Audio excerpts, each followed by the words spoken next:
اعوذ باللہ من الشیطان الرجیم بسم اللہ الرحمن الرحیم اللہم صلی علی محمد وآل محمد وعجل فرج آل محمد ولا ندعهم تمام مومنین کو یا علی مدد والسلام علیکم ورحمۃ اللہ وبرکاتہ۔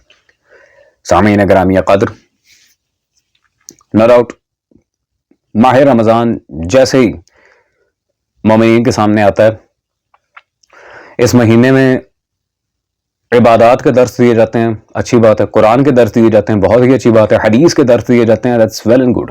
لیکن اس مہینے میں جو پاکستان کے نیشنل میڈیا پہ ناسبیت کے دروس دیے جاتے ہیں، اس چیز نے بہت زیادہ ہمارے ملک کے نظام کو اس وقت درہم برہم کر کے رکھا ہوا ہے۔ عنصر ناسبیت، اہل بیت صلوات اللہ علیہ مجمعین سے کنارہ کشی، یہ انتہائی جاہلانہ معاملہ ہے، اور اس معاملے کا الحمدللہ بشرط زندگی ہم تعاقب کرتے رہیں گے۔ اس کی تصحیح کے لیے، ان تمام معاملات کو سیٹل کرنے کے لیے ہم تہ دل سے کوشاں ہیں۔ آج کی جو ویڈیو مولا حسن سے ریلیٹڈ آپ لوگوں کے سامنے آئی ہے، اس میں ایک انتہائی عجیب و غریب قسم کی بات، عجیب و غریب قسم کا ایک معاملہ سامنے آیا ہے، جسے دیکھ کے مجھے لٹرلی یہ کہنا پڑتا ہے کہ یہ بیچارے مولوی، یہ تو طالب علم کہلانے کے ابھی اہل نہیں ہیں، انہیں علامہ یا مفتی یا پھر شیخ الحدیث اس طرح کے الفاظ کہنا تو بہت دور کی بات ہے۔ کجا، یہ تو ابھی طالب علم کہلانے کے اہل نہیں ہیں۔ اس کی کچھ مثالیں میں آپ کے سامنے رکھتا ہوں تاکہ ایٹ لیسٹ بات واضح ہو جائے کہ میں آپ لوگوں کے سامنے بیان کیا کرنا چاہ رہا ہوں۔ ذرا چلتے ہیں ہم ویڈیو کی طرف، جس میں ایک وہابی اور ایک شاید دیوبندی ہیں، یہ کون ہے، بہرالحنفی عالم ہے۔ ان دونوں حضرات نے عجیب و غریب قسم کی باتیں کرنے کی کوشش کی ہے۔ آپ چلیں ویڈیو دیکھیں، پھر آپ کے سامنے دلائل کے ساتھ وضاحت رکھتے ہیں۔ سیدنا حسن کی یعنی وہ تعریف تو انہوں نے کی، لیکن تعریف بھی جو حقیقی تعریفیں ہیں ہمیں وہ کرنی چاہیے۔ صحیح ہے۔ وہ تعریف یہ کہ جی ان کی بچپن میں بھی لوح محفوظ پہ نظر تھی۔ اب میرا یہ سوال ہے، میں اس کا رد نہیں کر رہا، لمحے بھر کے لیے میں اسے تسلیم کر رہا ہوں، لیکن اگر یہ فضیلت ہے تو جس ہستی کی بچپن میں اتنی نظر تھی کہ لوح محفوظ تک نظر رکھتے تھے، تو حضرت معاویہ کے ساتھ سلوک کرتے ہوئے انہوں نے نعوذ باللہ کوئی غلطی کہی ہوگی؟ کیا بات، کوئی غلطی کی ہوگی؟ نبی کریم علیہ ایک الصلوۃ منٹ، اب والسلام آپ نے اپنی باری میں بولیے گا، میں خاموشی سے وہ ساری باتیں سنتا رہا۔ ہاں ایسا ہی ہے، اب میری باری ہے، میں بولوں اپنی باری میں۔ جی۔ تو جس ہستی کی بچپن میں لوح محفوظ پہ نظر ہے، اس کا فیصلہ کتنا عظیم ہوگا کہ جوانی میں آ کر وہ شرف، وہ منصب وہ ختم ہوگی۔ جی، ہمیں وقت ملے پھر ہمیں اس کو سراہنا چاہیے کہ یہ اسی ہستی کا فیصلہ ہے جس کی نظر لوح محفوظ پہ ہے۔ اس کا مطلب ہے وہ فیصلہ غلط ہو ہی نہیں سکتا، بالکل غلط نہیں ہو سکتا۔ اور تیسری بات یہ، انجینئر صاحب نے اگرچہ ہمیں نام نہیں لیا کسی کا، لیکن ٹارگٹ تو کیا۔ اس میں یہ کہ انہوں نے یہ بات چھیڑی کہ جب فضائل اہل بیت کی بات ہو تو یہ خواہ بیچ میں صحابہ کو گھسیڑ کر اس سے جو ہے وہ علیحدگی کا اختیار کرتے۔ تو کیا یہ کام انہوں نے آج نہیں کیا کہ یعنی صحابہ کی تعریف ان کو برداشت نہیں ہوئی اور اس کو تنقید کا نشانہ بنا؟ آج موضوع امام حسن علیہ السلام نہیں، ایک منٹ، یہ کوئی موضوع میں یہ کوئی شرعی حکم ہے کہ آج کے دن صحابی کی تعریف نہیں ہوگی، صرف حضرت حسن کی تعریف ہوگی؟ دیکھیں حضرت حسن بھی صحابی ہیں، وہ کون سا صحابی نہیں؟ یہ آخری رکوع ہے، اشداء علی الکفار رحماء بینہم تراہم رکعا سجدا۔ آگے کیا ہے؟ کان کھول کر سنیں، یبتغون فضلا من اللہ ورضوانا۔ یہ قرآن سرٹیفائیڈ گارنٹیڈ بات نہیں کرتا تراہم رکعا سجدا، یہ گارنٹیڈ بات نہیں ہے سیماہم فی وجوہہم من اثر السجود۔ عظمت صحابہ کے ڈنکے بھی بچیں گے۔ وہ امیر معاویہ رضی اللہ عنہ کا نام لیا گیا، یہ میرے آقا کی لسان نبوت کی دعا نہیں ہے، اللہم اجعلہ ہادیا مہدیا واہدی بھی۔ میرے آقا نے نہیں کہا اس کے سینے کو علم سے بھر دے۔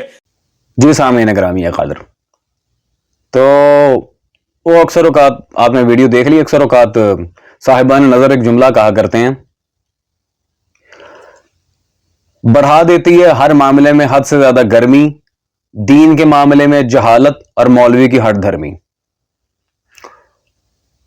ان لوگوں نے اپنے واضح جاہل ہونے کا ثبوت دیا یہاں پر، اور انتہائی کنڈیمیبل بات ہے۔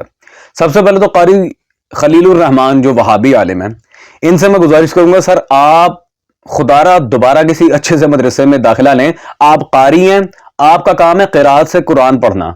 یہ معاملات, اختلافی موضوعات, ان میں آپ کا دخل دینا بنتا ہی نہیں, کیونکہ آپ مناظر تو ہیں ہی نہیں. علم مناظرہ سے تو دور دور تک آپ کا کوئی شغف ہی نہیں ہے, تو آپ کیوں اختلافی موضوعات میں پیر لا کے ڈالتے ہیں, کیوں ٹانگ اڑاتے ہیں؟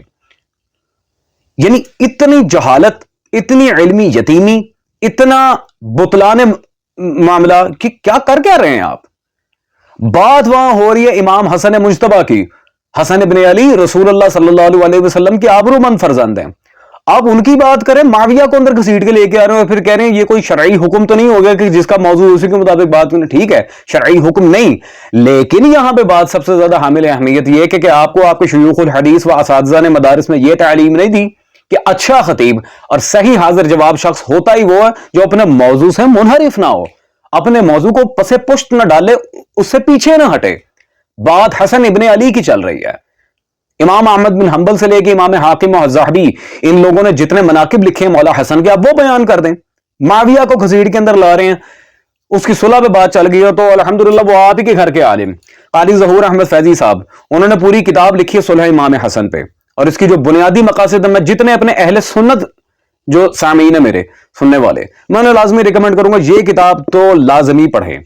اسناد کے لحاظ سے بھی بات کی ہے, روایات کی تخریج کے لحاظ سے بھی بات کی ہے, ان کے مدارک کے لحاظ سے بھی, یعنی کہ ایک ایک چیز پہ بات انہوں نے کی ہے اپنی اس کتاب میں. تو صلح کا مفہوم سمجھنے کے لیے اب یہ کتاب پڑھیں, آپ کو سارا کھیل سمجھ آ جائے گا معاویہ اور اس کی ٹیم کو کہ صلح کے پیچھے معاملہ کیا تھا. رہ گیا مولا حسن کا سٹانس. تو مولا حسن کو کوئی معاویہ اتنا پیارا نہیں تھا کہ مولا حسن اس کی بنا پہ جا کے صلح کریں. پہلی بات, صلح کا یہ معاملہ خود میرے آقا صلی اللہ علیہ وسلم کے تھرو طے پایا تھا, جو بخاری میں حدیث مشہور ہے. دوسری بات, امام مجتبیٰ سے جب پوچھا گیا کہ مولا آپ نے صلح کیوں کی, تو مولا حسن کا کیا سٹانس تھا, میرے مولا نے کیا جواب دیا تھا. آئیں, شیعہ کتاب نہیں, یہ میرے پاس المحدث الکبیر ابراہیم بن محمد الجوینی خراسانی کی کتاب موجود ہے, فرائض السمتین, اور اس کتاب میں صفحہ نمبر 320 پہ حدیث نمبر 421 میں مولا حسن کے صلح کرنے کی وجہ پورا باب بند انہوں نے واضح لکھا ہے, خدا کی قسم میں نے اپنے شیعوں کی بھلائی کے لیے ایسا کیا. مولا حسن کیا کہہ رہے ہیں, میں نے اپنے شیعوں کی بھلائی کے لیے ایسا کیا, معاویہ کے لیے نہیں کیا کہ معاویہ بڑا انہیں سونا لگتا تھا تو انہوں نے صلح کر لی تھی. مولوی صاحب عزیزان, پھر یہ کہیں گے یہ کون ہے ابراہیم جوینی جس کی آپ نے کتاب پیش کی؟ یہ حافظ ذہبی کی تذکرۃ الحفاظ میرے ہاتھ میں موجود ہے. تذکرۃ الحفاظ میں اس کی جلد نمبر 4 میں حافظ ذہبی نے صفحہ نمبر 199 پہ 199 پہ ترجمہ نمبر 24 میں بالکل واضح لکھا, امام المحدث صلاح الحکم الفخر اسلام صدر الدین ابراہیم بن محمد ابن موید بن حملی الخراسانی الجوینی. ابراہیم جوینی کو حافظ ذہبی کیا لکھ رہے ہیں؟ امام محدث اہل سنت کا امام ہے, جس نے مولا حسن کا یہ موقف آپ کے سامنے رکھا ہے. بھاگنے کا تو کوئی چانس الحمدللہ فقیر آپ کو دیتا ہی نہیں ہے. سامعین, رہ گئی بات فضائل معاویہ کی.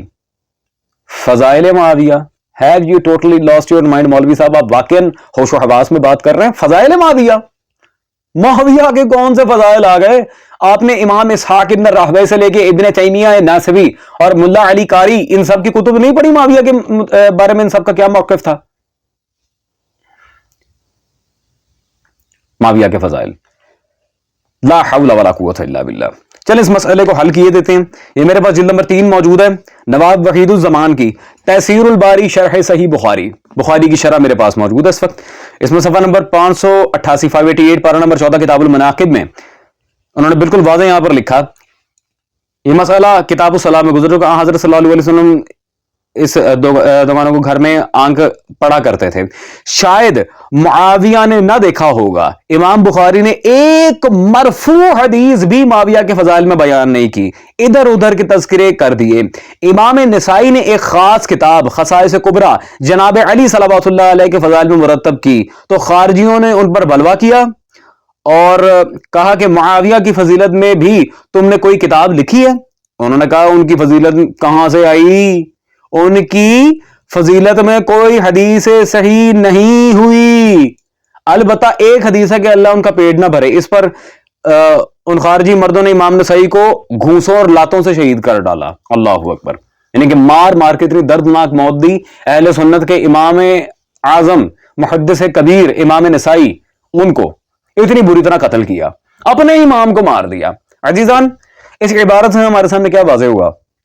امام نسائی جیسے امام نے واضح کر دیا کہ معاویہ کے فضائل میں کوئی حدیث نہیں ہے، اور خود شارح بخاری نے باقاعدہ یہاں پر لکھا کہ جب بخاری میں جو بنیاد ہے اس وقت اہل سنت کی، جب امام بخاری نے کوئی، میں کہتا ہوں صحیح حسن تو دور کی بات، مرفوع حدیث بھی معاویہ کے فضائل میں نہیں لکھی، کیا پھر کیا نسبت رہتی ہے فضائل معاویہ کی؟ ہاں کیا نسبت رہتی ہے سوائے جہالت کے؟ اور کچھ نہیں۔ وہ پہلے حدیث تو ثابت کر دیں اس کے فضائل میں، جعلی حدیثوں کی فیکٹری جو بنی امیہ نے لگائی تھی، الحمدللہ ہم اسے بڑی اچھی طریقے سے جانتے ہیں اور کئی دفعہ اس کا ہم نے سارا معاملہ ایکسپوز کیا ہے۔ آپ کل کو کہیں گے یہ شارح بخاری وحید الزمان کو اہل حدیث آن نہیں کرتے، اس کا بھی جواب لے لیں۔ عبدالرشید راکی صاحب کی کتاب 40 علماء اہل حدیث میرے ہاتھ میں موجود ہے، 40 علماء اہل حدیث، صفحہ نمبر 103 پہ اکابر علماء میں واضح آپ دیکھ رہے ہیں کس کا نام لکھا ہے؟ وحید الزمان حیدرآبادی۔